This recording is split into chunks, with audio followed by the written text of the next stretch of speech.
Hello, good morning. ఈరోజు మన X prime minister Manmohan Singh గారు చనిపోయారు.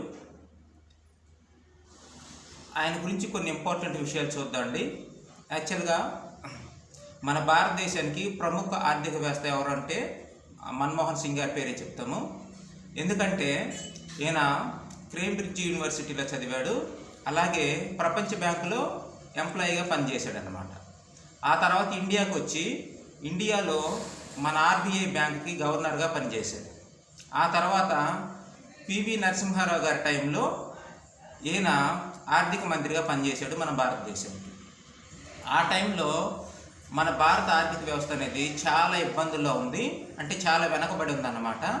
చెప్పాలి అంటే ఎవరు మన భారతదేశానికి అప్పిచ్చే పరిస్థితి కూడా లేదు. సో అప్పుడు పివి నరసింహారావు గారికి సరిపడినంత మెజారిటీ కూడా లేదు. ఆ టైంలో బాగా ఫైనాన్షియల్గా ఇబ్బంది పడుతూ ప్రపంచ బ్యాంక్ దగ్గరికి మన్మోహన్ సింగ్ గారు మరియు పివి నరసింహారావు గారు వెళ్ళటం జరిగింది అప్పు కోసం. అయితే వాళ్ళు చెప్పింది ఏంటి అంటే, మీ భారత ఆర్థిక వ్యవస్థ అనేది చాలా టఫ్గా ఉంది, అంటే ఈజీగా లేదు, దాన్ని సరళీకృతం చేయండి, అంటే కొంచెం ఫ్రీ చేయండి అని చెప్పారు. అంటే దీని అర్థం ఏంటి అంటే, అప్పట్లో మన ఇండియన్ గవర్నమెంట్ ఎలా ఉండేది అంటే, సో ఏ పథకాలైనా కానీ, అంటే వేటిలోనైనా కానీ ప్రైవేటు వాళ్ళు పెట్టుబడి పెట్టాలి అంటే చాలా కష్టమైన పని. అంటే దాదాపుగా 102 అంశాలు గవర్నమెంట్ కిందనే ఉండేవి అన్నమాట. ఫర్ ఎగ్జాంపుల్ ఎల్ఐసి ఉందనుకోండి, ఇప్పుడు ఎల్ఐసిలో ప్రైవేట్ వాళ్ళు కూడా పెట్టుబడి పెట్టచ్చు. కానీ ఆ రోజుల్లో బ్యాంకుల్లో కానీ ఎల్ఐసిలో కానీ దేంట్లోనూ పెట్టుబడి పెట్టడానికి కుదిరే పని కాదు. అలాగే కంపెనీలు స్థాపించాలన్నా కానీ చాలా ఎక్కువ పేపర్ వర్క్ ఉండేది, టఫ్గా ఉండేది.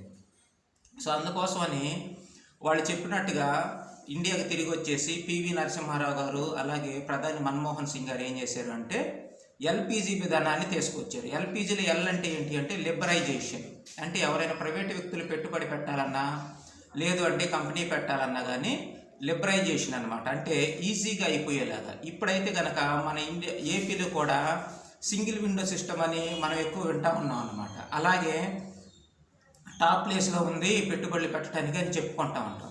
సో ఈ విధానాలన్నీ కూడా ఎక్కడి నుంచి వచ్చినాయి అంటే మన ప్రధాని మన్మోహన్ సింగ్ గారు అప్లై చేసిన విధానాలే. ఈరోజు ఆయన చనిపోవడం జరిగింది. ఒక్కసారి మనం అందరం కూడా ఆయన జ్ఞాపకం చేసుకుందాం అండి. సో మన ఇండియాకి మాత్రం ఫైనాన్షియల్ పరంగా చాలా హెల్ప్ చేశాడు.